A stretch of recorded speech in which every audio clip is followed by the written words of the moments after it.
गर्भाधान संस्कार, पुंसवन संस्कार, सीमंतोन्नयन संस्कार, बहिर्गर्भ भ्रूणाधान, जातकर्म संस्कार, नामकरण संस्कार, निष्क्रमण संस्कार, अन्नप्राशन संस्कार, मुंडन, चूड़ाकर्म, विद्यारंभ संस्कार, जन्म पश्चात कर्णवेधन संस्कार, उपनयन संस्कार, वेदारंभ संस्कार, कीशान संस्कार, अन्य समावर्तन संस्कार, विवाह संस्कार, अंत्येष्टि संस्कार, श्राद्ध संस्कार। गर्भाधान संस्कार सनातन अथवा हिंदू धर्म की संस्कृति संस्कारों पर ही आधारित है। हमारे ऋषि मुनियों ने मानव जीवन को पवित्र एवं मर्यादित बनाने के लिए संस्कारों का आविष्कार किया। धार्मिक ही नहीं, वैज्ञानिक दृष्टि से भी इन संस्कारों का हमारे जीवन में विशेष महत्व है। भारतीय संस्कृति की महानता में इन संस्कारों का महती योगदान है।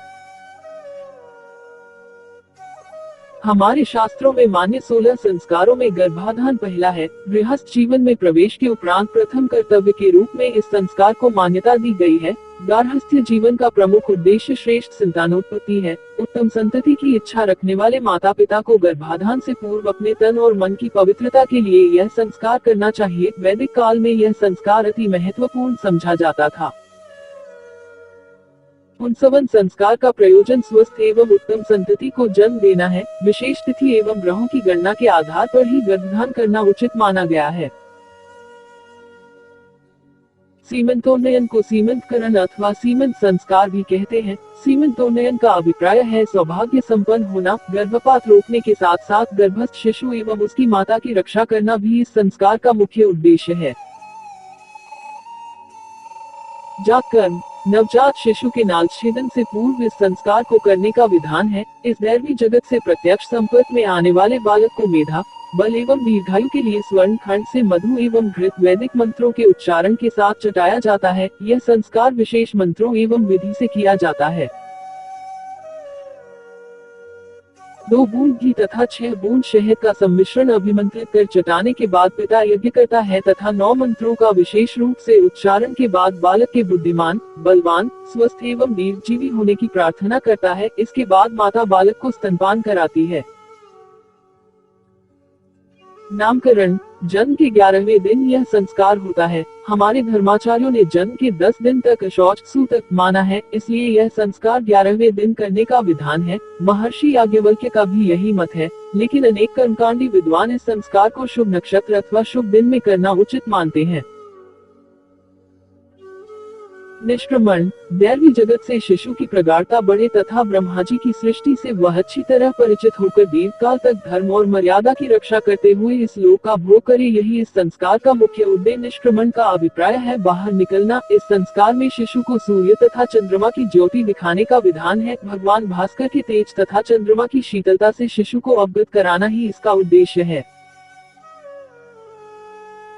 इसके पीछे मनीषियों की शिशु को तेजस्वी तथा विनम्र बनाने की परिकल्पना होगी। उस दिन देवी देवताओं के दर्शन तथा उनसे शिशु के दीर्घ एवं यशस्वी जीवन के लिए आशीर्वाद ग्रहण किया जाता है। जन्म के 4थे महीने इस संस्कार को करने का विधान है। 3 माह तक शिशु का शरीर बाहरी वातावरण यथा तेज धूप, तेज हवा आदि के अनुकूल नहीं होता है,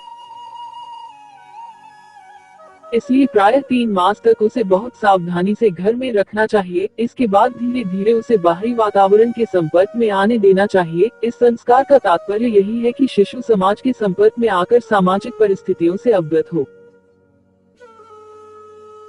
शुद्ध, सात्विक एवं पौष्टिक आहार से ही तन स्वस्थ रहता है और स्वस्थ तन में ही स्वस्थ मन का निवास होता है। आहार शुद्ध होने पर ही अंतःकरण शुद्ध होता है तथा मन, बुद्धि, आत्मा सबका पोषण होता है। इसलिए इस संस्कार का हमारे जीवन में विशेष महत्व है। चूड़ाकर्म, चूड़ाकर्म को मुंडन संस्कार भी कहा जाता है। हमारे आचार्यों ने बालक के पहले, तीसरे या 5वें वर्ष में इस संस्कार को करने का विधान बताया है। इस संस्कार के पीछे शुचिता और बौद्धिक विकास की परिकल्पना हमारे मनीषियों के मन में होगी। ज्योतिष शास्त्र के अनुसार इस संस्कार को शुभ मुहूर्त में करने का विधान है। वैदिक मंत्रोच्चारण के साथ यह संस्कार संपन्न होता है। विद्यारंभ भूत संस्कार, विद्यारंभ भूत संस्कार के क्रम के बारे में हमारे भूत में मतभिन्नता है। के बाद इस संस्कार को उपयुक्त मानते हैं। मेरी राय में अन्नप्राशन के बाद ही शिशु बोलना शुरू करता है, इसलिए अन्नप्राशन के बाद ही विद्यारंभ संस्कार उपयुक्त लगता है। विद्यारंभ का अभिप्राय बालक को शिक्षा के प्रारंभिक स्तर से परिचित कराना है। प्राचीन काल में जब गुरुकुल की परंपरा थी, कर्णवेद, हमारे मनीषियों ने सभी संस्कारों को वैज्ञानिक कसौटी पर कसने के बाद ही प्रारंभ किया है। कर्मवेद संस्कार का आधार बिल्कुल वैज्ञानिक है। बालक की शारीरिक व्याधि से रक्षा ही इस संस्कार का मूल उद्देश्य है। प्रकृति प्रदत्त इस शरीर के सारे अंग महत्वपूर्ण हैं।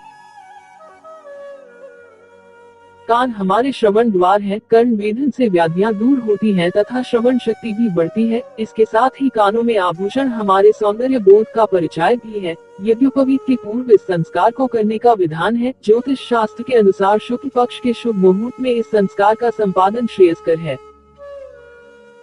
यज्ञोपवीत अथवा उपनयन बौद्धिक विकास के लिए सर्वाधिक महत्वपूर्ण संस्कार है। धार्मिक और आध्यात्मिक उन्नति का इस संस्कार में पूर्ण रूपेण समावेश है। हमारे मनीषियों ने इस संस्कार के माध्यम से वेद माता गायत्री को आत्मसात करने का प्रावधान दिया है। आधुनिक युग में भी गायत्री मंत्र पर विशेष शोध हो चुका है। गायत्री सर्वाधिक शक्तिशाली मंत्र है।